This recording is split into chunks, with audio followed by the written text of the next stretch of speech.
करेंगे, बिना किसी डीआर पनिशमेंट के करेंगे, तभी हम लोगों को कोई रिवर्सल नहीं होगा, कोई पनिशमेंट नहीं आएगा, कोई फाइनेंशियल डिस्क्रिमिनेशन नहीं होगा, हमारे चैनल पर प्रमोशन बराबर मिलते रहेंगे और रिटायरमेंट तक हम अपने कैटेगरी के अपेक्स पोस्ट पे भी जा सकते हैं, उससे भी बड़े पोस्ट पे भी जा सकते हैं। और तब वो आप जो मैं बोलना चाहता हूँ कि उतना आप हासिल कर सकते। अभी भी मेरे को 4 साल बाकी है और अभी भी मेरी पे ग्रोथ होगी। अभी तो 8वां पे कमीशन भी लेना है और जो 8वां पे कमीशन देगा वही हमको राज करेगा, जो ओपीएस देगा वही हमको राज करेगा। सीधा सा फंडा है, हम देश की तरक्की करेंगे, देश हमारी तरक्की करेगा।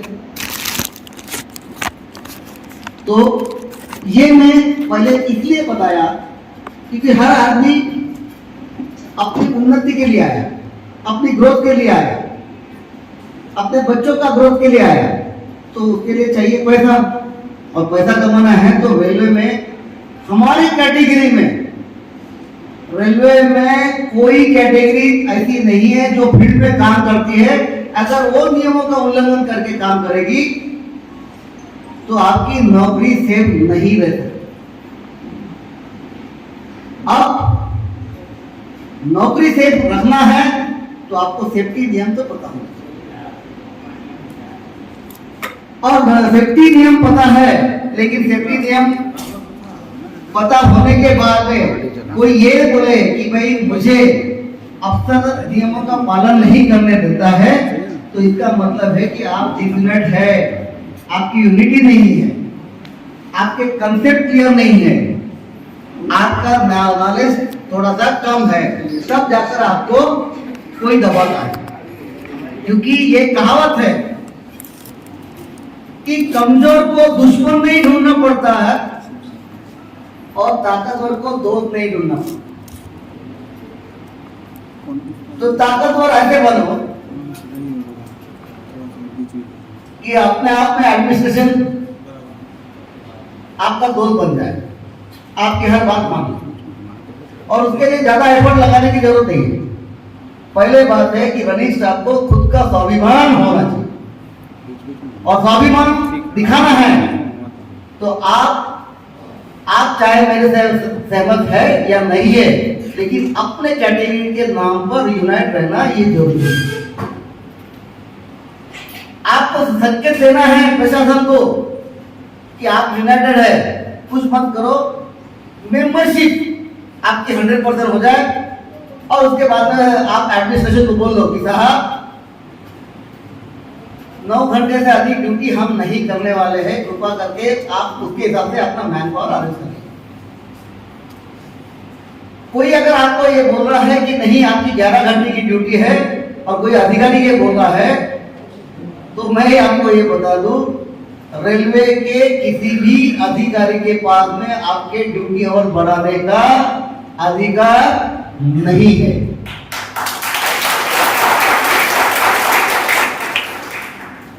भारतीय लेबर लॉज स्पष्ट रूप से ये बोलता है किसी भी कर्मचारी का जॉब इवैल्यूएशन करने का उत्तरदायित्व जो है वो लेबर एनफोर्समेंट ऑफिसर का है, और उसी के एनालिसिस के आधार पे आपके ड्यूटी के घंटे डिसाइड होते हैं, और वो ड्यूटी के घंटे ऑलरेडी डिसाइड हुआ है। रनिंग स्टाफ को कंटिन्यूअस कैटेगरी में डिफाइन किया गया है। अब कंटिन्यूअस कैटेगरी में जिसको डिफाइन किया है उसके ड्यूटी के घंटे जो है भारतीय Indian railway establishment code rule number 132 में डिफाइन किया है कि कंटिन्यूअस रोस्टर में जिनको भी क्लासिफाई किया गया है उनको उनसे एक हफ्ते में 48 घंटे से ज्यादा ड्यूटी नहीं ले सकते।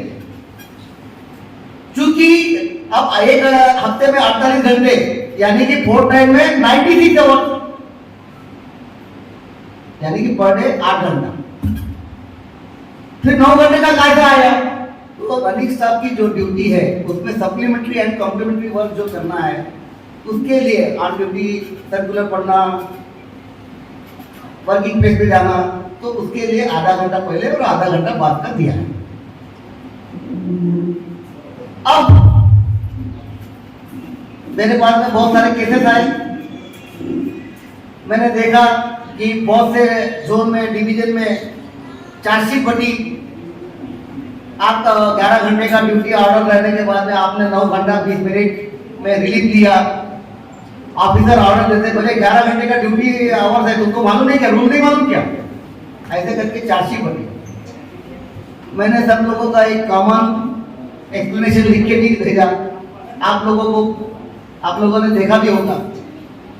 मैंने उसमें स्पष्ट लिखा कि चार्जशीट में आपने बोला 11 घंटे का ड्यूटी आवर्स है, तो कृपा करके वह नियम हमको अप्लाई करे जिसमें 11 घंटे की ड्यूटी लिखा है। अगर कोई ये बोला है कि ये RBE 143/2016 के अंतर्गत ये लिखा है कि 9 घंटे के बाद में आपका इनकेस ऑफ इमरजेंसी 11 घंटे ड्यूटी ले सकते हैं, डेस्टिनेशन नजदीक है तो 12 घंटे और पता नहीं 13 घंटे, जो भी बोल रहा है वो इंस्ट्रक्शन है, वो नियम नहीं। इंस्ट्रक्शन और नियम में फर्क है। नियम स्टैट्यूटरी है और स्टैट्यूटरी जो है वो कॉन्स्टिट्यूशनल प्रोविजन के अंतर्गत है। तो इंस्ट्रक्शन को आप नियम मान कर समझिए। अगर कोई आपको ये बोलता है कि ये नियम है, आप उसका विरोध करो। और ये कोई आपको मेमो देता है 9 घंटे से अधिक काम करने के लिए, आप सीधा लिख के दे दो कि साहब मेरी आगे ड्यूटी करने की कंडीशन नहीं है। I am not in position to work the train in set condition. मैं अपनी सुरक्षा, गाड़ी की सुरक्षा, रेलवे की प्रॉपर्टी की सुरक्षा, पब्लिक की सुरक्षा को ध्यान में रखते हुए भारतीय संविधान में दिए गए अधिकार का पालन करते हुए, भारतीय संविधान का कौन सा आर्टिकल आपको ये अधिकार देता है? आर्टिकल 21, सुरक्षा, स्वयं की सुरक्षा में नौकरी की भी सुरक्षा। तो ये सुरक्षा के अंतर्गत मैं आपको सूचित कर रहा हूं कि कृपा करके मेरा रिलीफ अरेंज कर दीजिए, क्योंकि वो 143 में वो बोल रहे हैं कि 7 घंटे पहले आपको सूचित किया जाएगा। वो इसलिए नहीं कि आपको 11 घंटे ड्यूटी करना ही है, वो इसलिए कि क्या आप जाने के कंडीशन में है। अगर आपने हाँ बोल दिया then you are bound to work. लेकिन उस कंडीशन में अगर कुछ भी कम ज्यादा हो गया तो पहले रिस्पॉन्सिबल आप होंगे, क्यों? कि आपने ओटी के लालच में काम किया। इसलिए स्पष्ट रूप से आप बोल दीजिए कि मेरे को यह अधिकार भारतीय संविधान देता है कि मैं अपनी सुरक्षा, अपनी नौकरी की सुरक्षा को ध्यान में रखते हुए 9 घंटे से अधिक कार्य नहीं करूं। और यदि अगर फिर भी वो एडमिनिस्ट्रेशन बोलता है यार ऐसा मत करो, मेरा ये सब कुछ हो गया, तो बोलना साहब ठीक है, अगर आपको मेरी सर्विस चाहिए तो आप मुझे रिटर्न में 3 चीजें दो। एक, कुछ भी कम ज्यादा हुआ तो इंडियन रेलवे एक्ट 153, 154 और 175 के अंतर्गत मुझ पर कोई मुझ पर लागू नहीं किया जाएगा।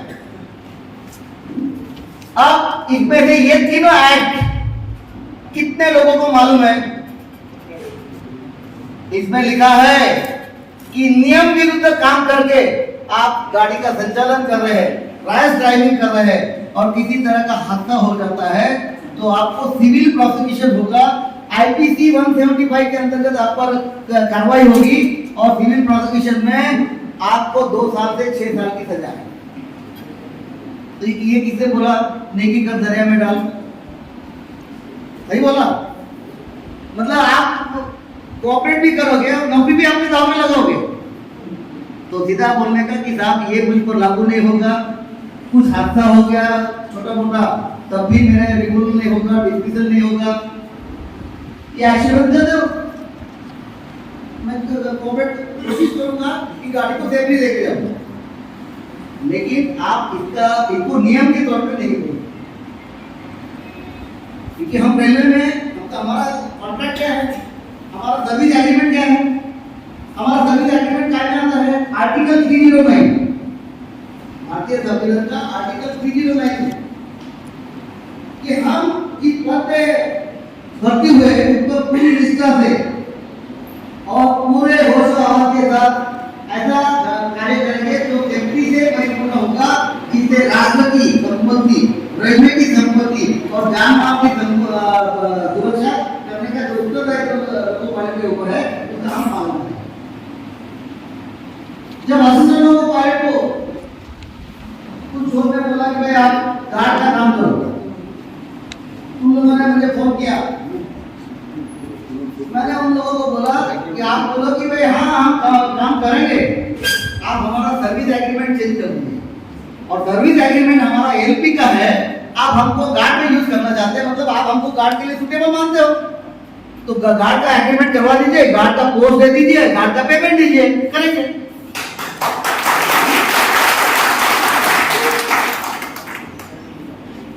लेकिन ये आपको जो मैं बता रहा हूं इसको आपको नोट करना चाहिए।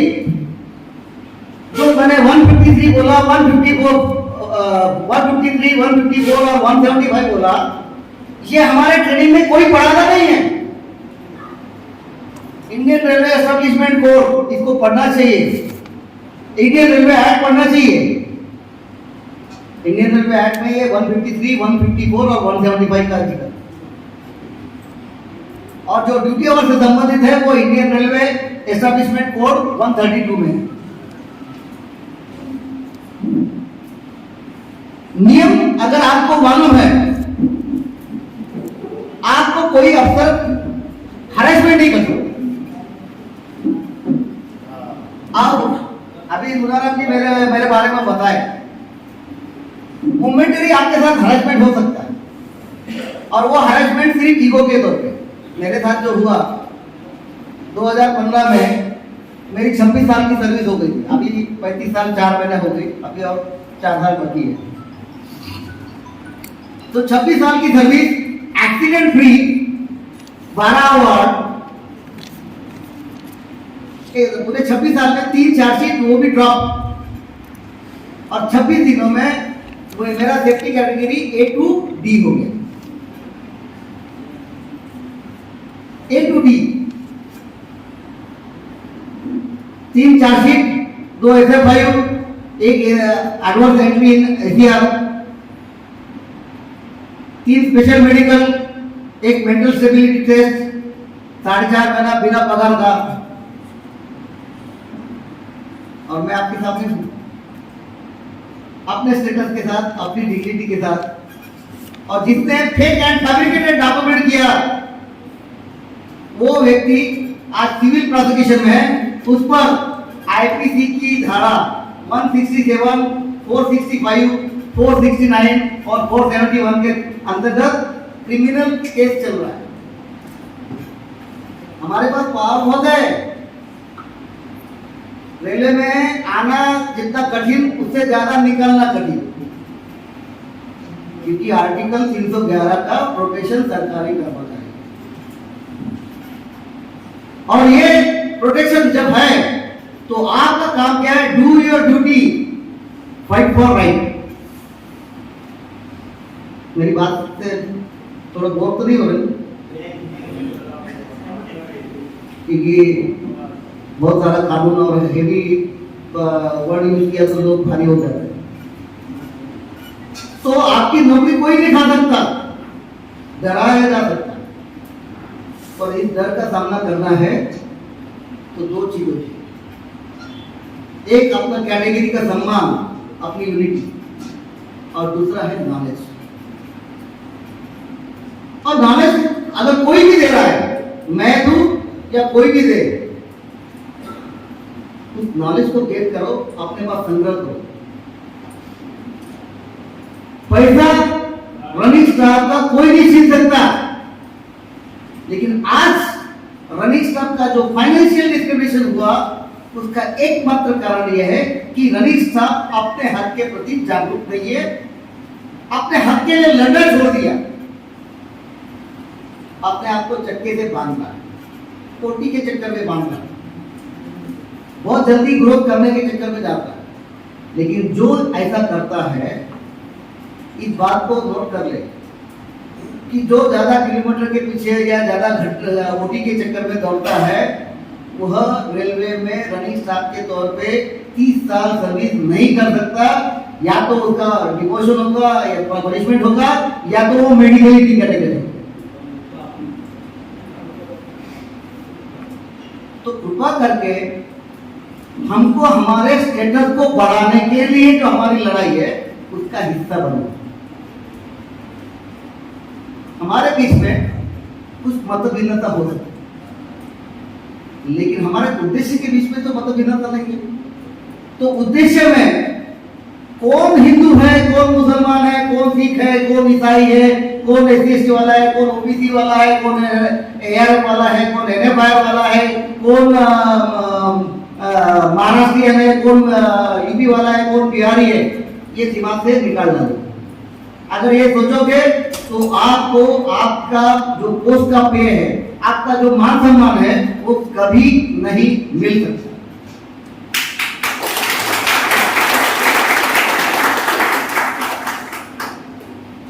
कभी नहीं।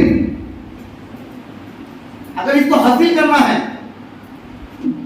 तो आपको एक दूसरे को आप पसंद नहीं कर रहे हैं, मत देखो, लेकिन मूवमेंट में सबका पार्टिसिपेशन होना जरूरी है। मुझे यह बोलने में कोई शक नहीं है कि 1973 में ऑल इंडिया लोको रनिंग स्टाफ एसोसिएशन का जो स्ट्राइक हुआ था, उसके बाद सरकार के द्वारा, रेलवे बोर्ड के द्वारा सिर्फ एक ही टास्क रखा गया है और उस टास्क का अंग अगर कोई बना है तो दोनों मान्यता प्राप्त संगठन, उनका टास्क, बेसिक टास्क यह है, उनकी मान्यता इस बात पर टिकी हुई है कि वो किसी भी हालत में रनिंग स्टाफ को यूनाइट नहीं होते, क्योंकि हर कैटेगरी का सब्स्टिट्यूट है रेलवे में, लेकिन रनिंग स्टाफ का सब्स्टिट्यूट नहीं। कोई अगर ये बोल रहा है कि नहीं अभी रिमोटली ट्रेन चलने वाली है, हमारे देश से बहुत आधुनिक देश चीन है, जापान है, अमेरिका है, जर्मनी है, फलाना ठिकाना, लेकिन वो लोग भी अभी तक अनमैन्ड ट्रायल्स नहीं करवाते। मेट्रो के बारे में जो दिल्ली में ट्रायल हुआ, उसमें जो एक इंसिडेंट हुआ, डेड एंड तोड़ के बाहर निकली थी, आज भी उसमें एक आदमी को बैठाना पड़ा। भला जब वो रिमोटली चल रही है, पर मेट्रो और हमारी ट्रेन दोनों में फर्क है। यहाँ वंदे भारत चली और 10 पैसे कट गई, क्या हमारा ट्रैक प्रोटेक्टेड है, एलिवेटेड है? ट्रेस पासिंग तो बहुत है, तो इसलिए हमारा जॉब पर कोई खतरा नहीं, हमारा कोई सब्स्टिट्यूट नहीं। हमारे अंदर अगर कोई लालच है कि रिकॉग्नाइज यूनियन में जाकर मेरी छुट्टी सैंक्शन हो जाएगी, मेरा ये हो जाएगा, मेरा वो हो जाएगा, तो उससे सिर्फ आपका होगा, पूरे कैटेगरी का सत्यानाश हो जाएगा। तो व्यक्तिगत लाभ अपनी जगह, कैटेगरी के हित में आप उचित निर्णय लो और सिर्फ आप एक ट्रायल ले लो, ये रिफ्लेक्ट कर दो कि हमारे जोन के अंदर में समस्त रनिंग स्टाफ जो है एक प्लेटफॉर्म पे आया, उसकी 100% मेंबरशिप होगी, उसने एक लेटर दे दिया कि साहब 9 घंटे से अधिक ड्यूटी लेना बंद कर दो, हम ड्यूटी नहीं करेंगे, this is for your information. आप अपना optimum utilisation of man power पहले पक्का कर लो, नहीं अगर शॉर्टफॉल है जल्दी से भर्ती कर लो। अगर गाड़ी का डिटेंशन हुआ, प्रोडक्टिविटी पे कोई असर हुआ तो इसके लिए हम जिम्मेदार नहीं, बस सिर्फ ये लेटर लिख के दे दो और मेंबरशिप 100% हो गई, ये बता दो। आपके डिवीजन में मुझे बताना किसका 50% कुछ नहीं करना, आगे बैठना है, सब आप गोली मारो। जालियन वालों का हत्याकांड कराएंगे क्या? ऐसा नहीं।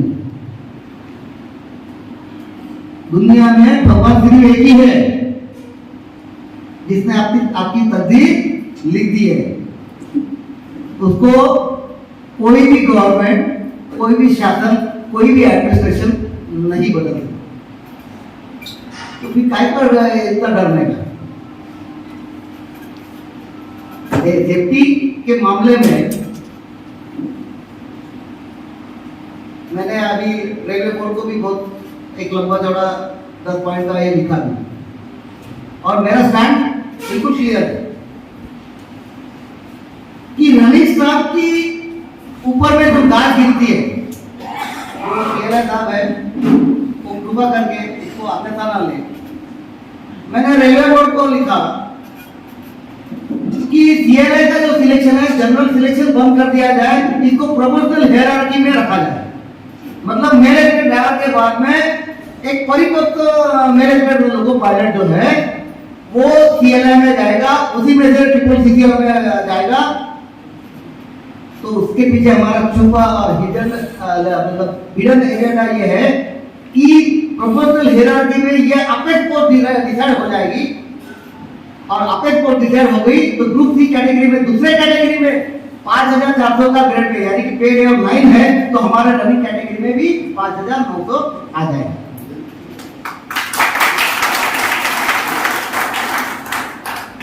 दूसरी बात, हमारे लोको इंस्पेक्टर को अभी देखो, एक मालगाड़ी में से एक तो रेलवे ने बहुत सिस्टमैटिक तरीके से हमारे सुपरवाइजर का कैसे इमेज डाउनफॉल किया, स्टेटस डाउनफॉल किया। Indian railway establishment manual rule number 137, 139 और 140 सिलेक्शन ऑफ लोको इंस्पेक्टर, उसमें क्या बोला, गुड्स में से भी सिलेक्ट करेंगे, पैसेंजर में से भी सिलेक्ट करेंगे और मेले में से। और क्या बोला, this is the identical post in supervisor inspector. Identical मतलब समांतर, मतलब आपका समांतर था कहाँ का किया, गुड्स ड्राइवर से, पैसेंजर ड्राइवर से, मेरे इंस्पेक्टर। और अब वो गुड्स ड्राइवर में से आया वो लोको इंस्पेक्टर जिसने हाई स्पीड सुपर साइको नहीं किया, जिसने पैसेंजर ट्रेन नहीं चलाया, जिसने मेल एक्सप्रेस ट्रेन नहीं चलाया, वो हमारा सेफ्टी कैटेगराइजेशन कर रहा है, इन्वेस्टिगेशन करने जाता है। इन्वेस्टिगेशन करने जाता है तो मैकेनिज्म ऑफ डिरेलमेंट या स्पैर या एक्सीडेंट, इसका कितना प्रॉपर ट्रेनिंग दिया गया, कितने सुपरवाइजर को साइकोसोमेटिक सिचुएशन के बारे में बताया गया,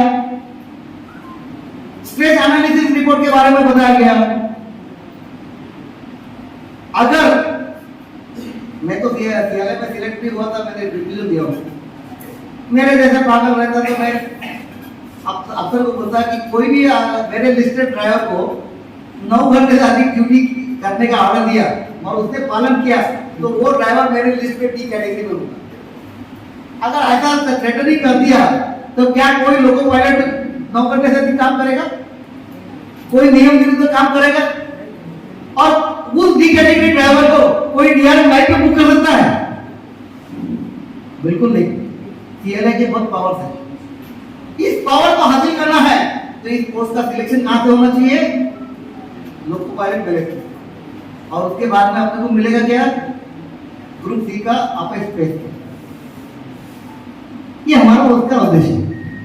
तो मैंने उस समय 2015 में आरटीए लगाई थी कि हमारे डिवीजन में राजधानी का स्पैड हुआ था और गाड़ी क्या साइड में गई थी,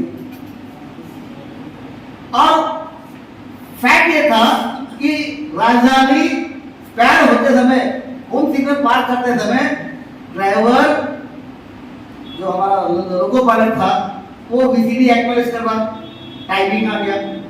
जब एसआईडी पॉइंट में थी गाड़ी तब भी वीसीडी एक्नॉलेज करवा, ऊपर जा रही है तब भी वीसीडी एक्नॉलेज।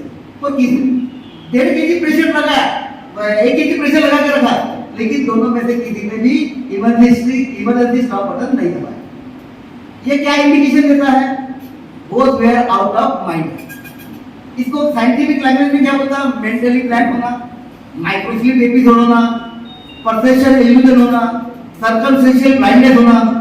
पर इसको फाइंड आउट कैसे करेंगे, रॉस्चेक क्लॉक टेस्ट।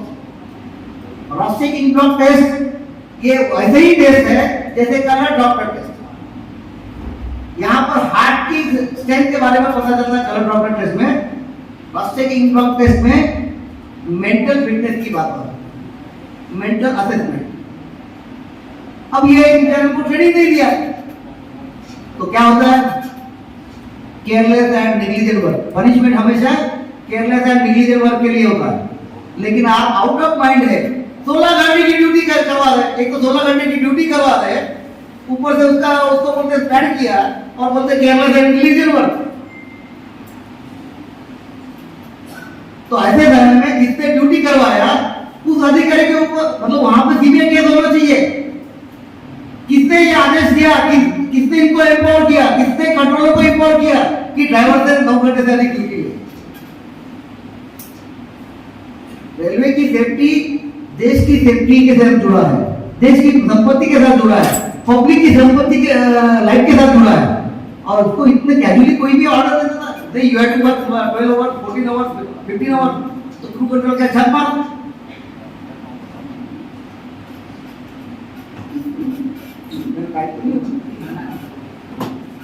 तो समझने की कोशिश करो कि हमको एडमिनिस्ट्रेशन को क्या समझाना है। हम 9 घंटे से अधिक काम नहीं करेंगे। मेरे एक्सप्रेस ट्रेन में 90 आवर्स का रोस्टर, मतलब 7 घंटा 26 मिनट,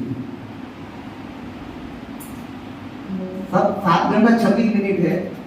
लोग 524 किलोमीटर जा रहे हैं और 8 घंटे की ड्यूटी कर रहे हैं। क्यों? माइलेज मिल रहा है इससे। हमने तो फाइट करके 525 पे लाया, हालांकि हम लोग फाइट कर रहे थे 748। अच्छा हुआ नहीं मिला, नहीं तो पता चला मुंबई से निकली गाड़ी दिल्ली चली होले होले।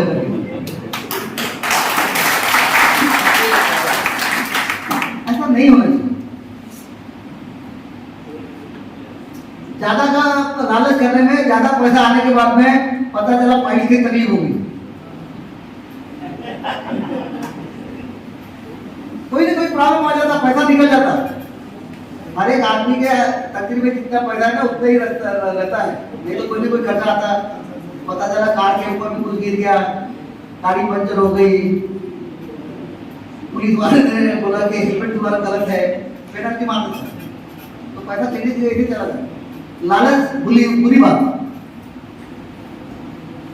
हमारा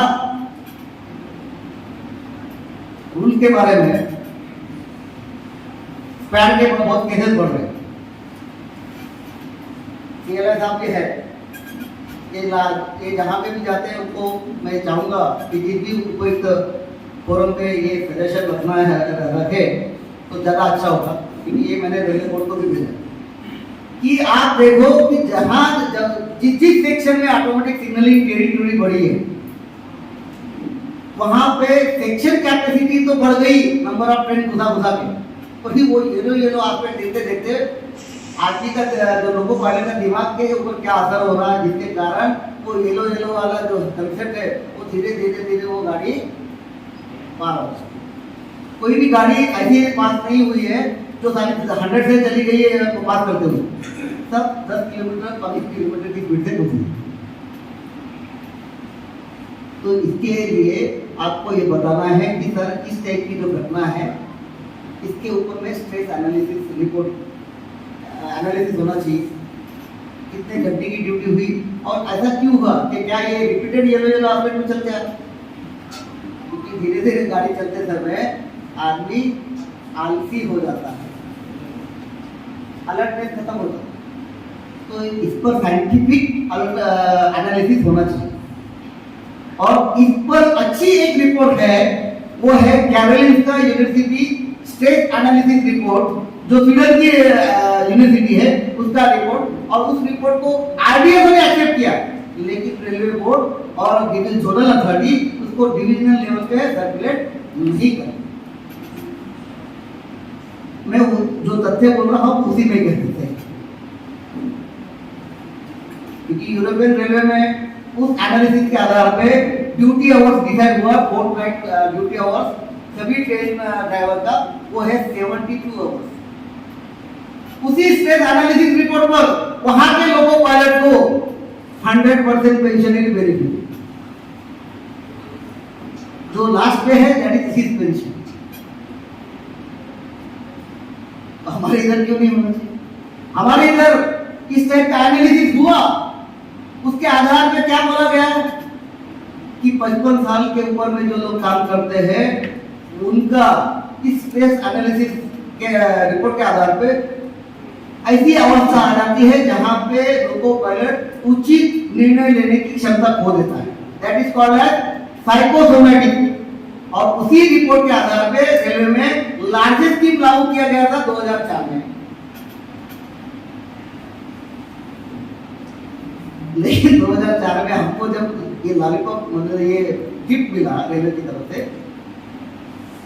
कहीं पे अंदर लग गई, किसी के नीचे अंदर लग गई, सब फटने लगे और सब घुसाने लगे, नहीं इसमें हमको भी डालो, इस पे इस कैटेगरी पे डालो, और डालते डालते सबका बंद, सबका बंद। सिर्फ 2 कैटेगरी को दिया था उसमें, एक ट्रैक्टर को और दूसरा रनिंग स्टाफ। इसको भी डालो उसको भी डालो, तो वो एक हमारे मराठी में कहावत है, तुलन वाला खाल कुतरा था, तो तेरे को भी नहीं मेरे को नहीं, कुत्ते को डालो, ऐसी हालत। रनिंग स्टाफ का दुश्मन बहुत है, उनके बारे में प्रिजनर व्यू रखने वाले अदर कैटेगरी के लोग भी हैं, फेडरेशन तो है ही, पर सबसे ज्यादा रनिंग स्टाफ का सबसे बड़ा अगर कोई दुश्मन है तो वो स्वयं रनिंग स्टाफ। लालची बना, मतलबी बना, लैक ऑफ नॉलेज और डिसयूनिटी, ये 4 आपके हमारे रनिंग स्टाफ के सबसे बड़े दुश्मन।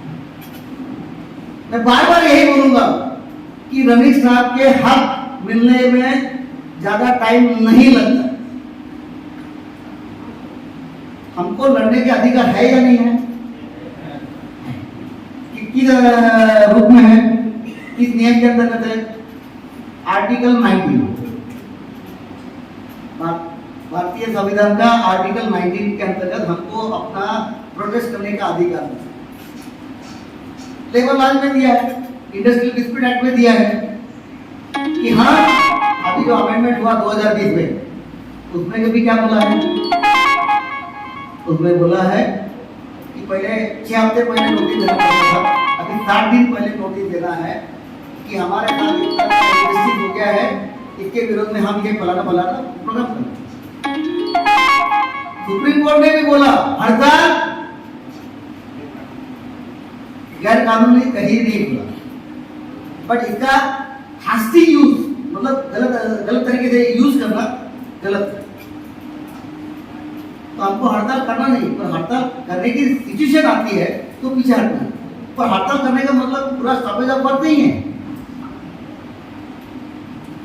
आप गाड़ी काम कर रहे हैं, भूखे पैसे काम कर रहे हैं, वो भी एक हड़ताल है।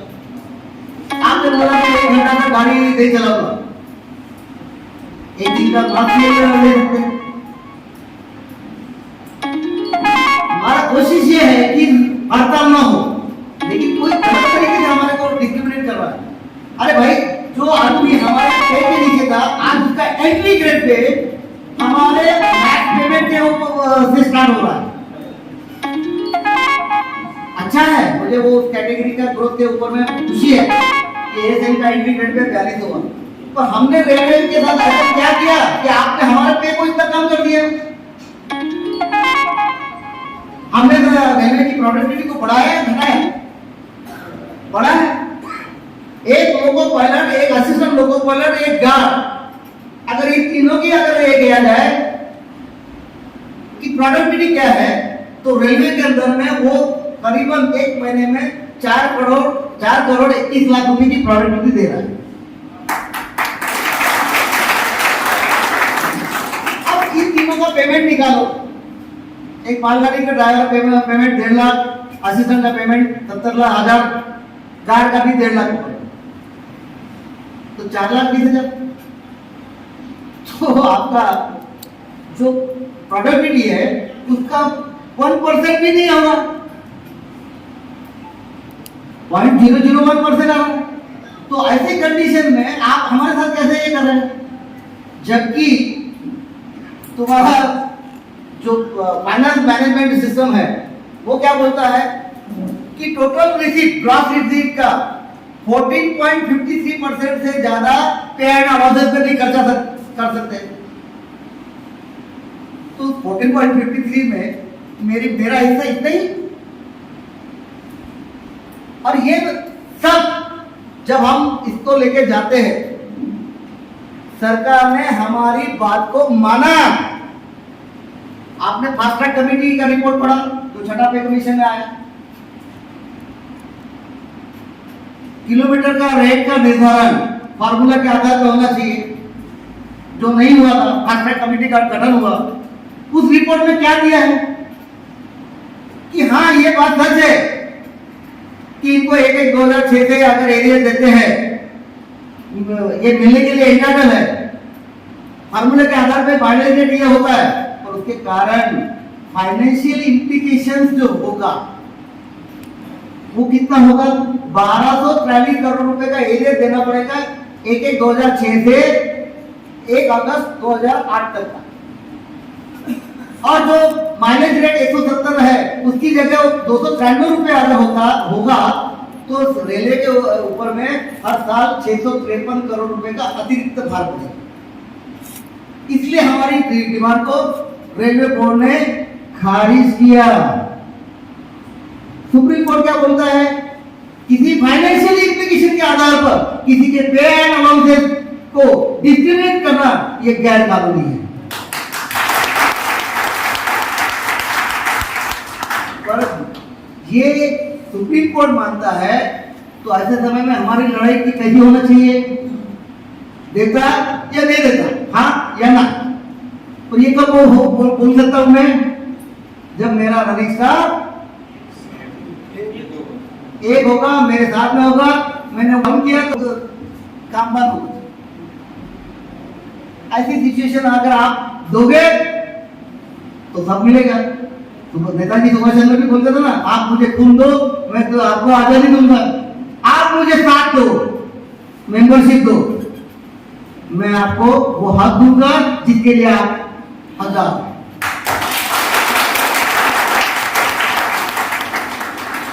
भारत सरकार ने हमारी सभी डिमांड को जायज माना। जायज माना कैसे माना?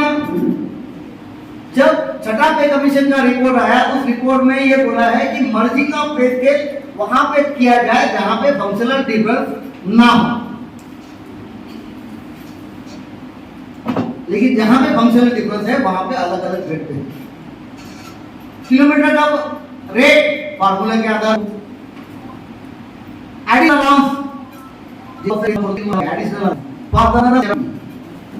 वो असिस्टेंट को भी।